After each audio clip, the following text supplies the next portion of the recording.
my fellow Americans. If you think you know politics, think again. I'm Michael Cohen, and every week on When You Know, we're pulling back the curtain on power, politics, media, and the people making headlines. On my new WABC radio show, you'll hear conversations from names that you know. People like Jerry Falwell Jr., Anthony Scaramucci, Alan Dershowitz, and many, many more. Maybe, just maybe, we'll even hear from the president. No scripts, no spin, just real conversations with people who were in the room where it happened. And trust me, we've got some very big surprises coming. Look, I've spent years at the center of politics, controversy, and power. I know the players, I know the stories, and now I'm bringing you inside. When You Know, Sundays at 5 p.m. on WABC Radio, and When You Know Unleashed, wherever you get your podcasts. Because with me, you never know who's going to show up. Insanity. Anyway, we got my pal John McLaughlin, ace pollster, strategist, CEO of McLaughlin and Associates, with brother Jim, who was on the TV show this week because John deserted me. But Jim is fabulous on TV. He's fabulous. Yes. You bring out the best in us. So this was, we had, what's the great Wall Street Journal columnist? God, my head is anyway, she wrote a story about how they're going to replace Platner with another Platner, which is just about the dumbest thing. Kim Strassel. Pardon me, Kim Strassel. I've had a sinus headache for 5 days. Anyway, Kim Strassel wrote a great piece. She was on the TV show. So that's very clever. But why don't we just have Platners all over? We have a Platner in Michigan. He's going to lose to Mike Rogers. You know, Karl Rove wrote a good piece. I don't always agree with Karl, but he's a smart guy. And he wrote about how this, crazy socialists are going to help the Republicans. And, John, the other point, and then I'll turn you loose on it all, is the Supreme Court decision.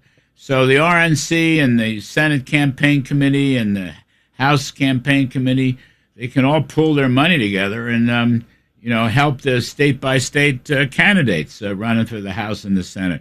So, 3-4 months ago, it looked like Democrats. I think it looks like Republicans now. Get ready, Staten Island. The Ferry Hawks are back at SIUH Community Park July 7th to the 12th for a 6-game series against the High Point Rockers. Tonight, first pitch is at 6:30. It's Thirsty Thursday with $5 Bud and Bud Light Drafts. Friday, July 10th, first pitch is at 7 p.m. May the Force be with you on Star Wars Night with post-game kids glow around the bases with special lightsaber training packs. Visit ferryhawks.com now to lock in your seats. I think you're right because it's a reaction because President Trump's base is solid and it's driving the Democrats nuts. I mean, like in our last poll, we had his job approval ticked up to 50%, his disapproval is at 46%. That's 1,000 likely voters. In the same poll, though, what concerned me was the generic ballot for Republicans was at 43%, the Democrats 46%, but that's before you mention names. And now you're looking at these candidates. Look what Mondami put up in New York City. He has Chevalier. She was a woman who, after October 7th, the massacre in Israel, she goes out on October 8th to a pro-Hamas protest. She also has some sort of sympathy for the Communist Party. And then you've got these candidates for Senate where the Democrats are trying to find men that could compete with the Republican men or whatever, the DEI quotas. So you got Platner, who turned out to be an alleged rapist in Maine. And by the way, I'm working for Bobby Charles up there, who used to be part of the Reagan administration. He won the Republican primary for governor, going after the corruption in Maine. And but you've got El Sayed in Michigan, where Mike Rogers is a little ahead now. You've got Tallarico in Texas. I mean, they have radical positions, whether it's Tallarico has some really bizarre positions. Six genders. Yeah. I love that. And it seems he experienced some of them himself because he was talking about it's creepy. It borders on like sex offender. We're a family show. We're a family show, John. That's right. But but you've got these radical candidates, and the great thing about President Trump, he's called for a historic midterm convention where the Republicans, it won't just be the wonderful things that the Republicans are doing, but it's going to be a contrast with the Democrats. And what's more important than all these tactical considerations about the money, et cetera, Larry, your point about having a pro-growth package. Yeah.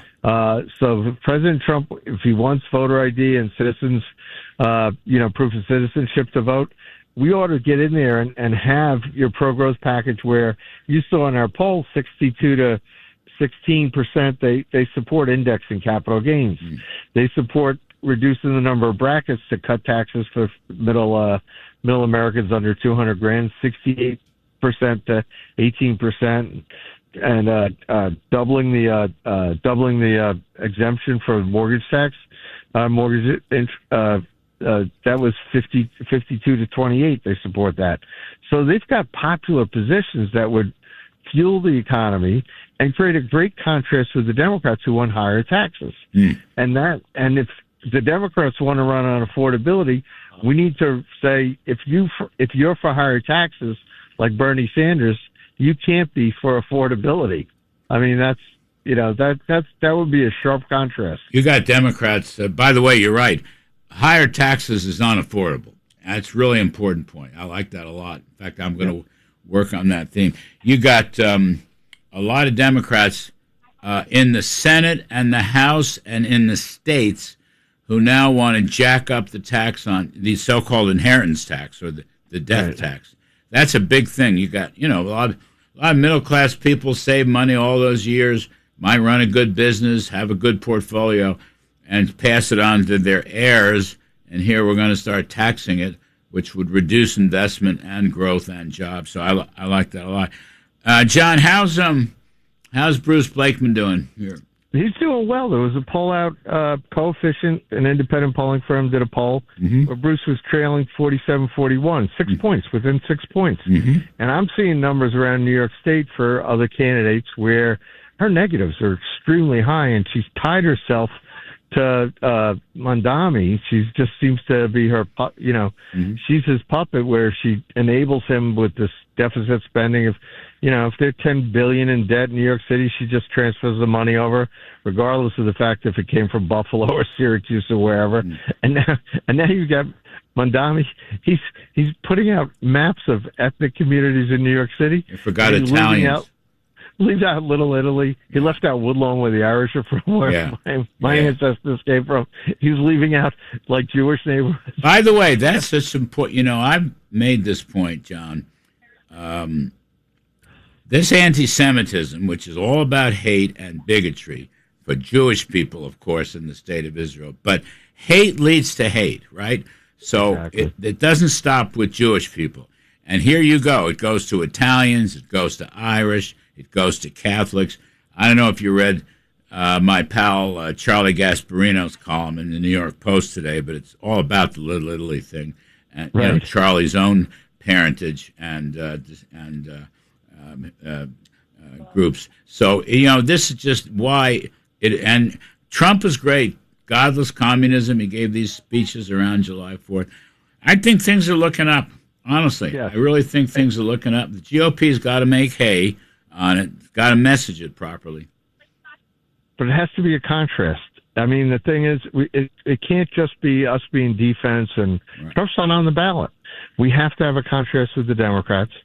And the bad thing when you just talk about the anti-Semitism, I got it, John. They don't like they like people. They dislike people because of who you are, not what you stand for. And that's a really bad thing to have in the United States. Trump's not on the ballot, John, but he's going to be in everybody's hearts and minds. Believe me.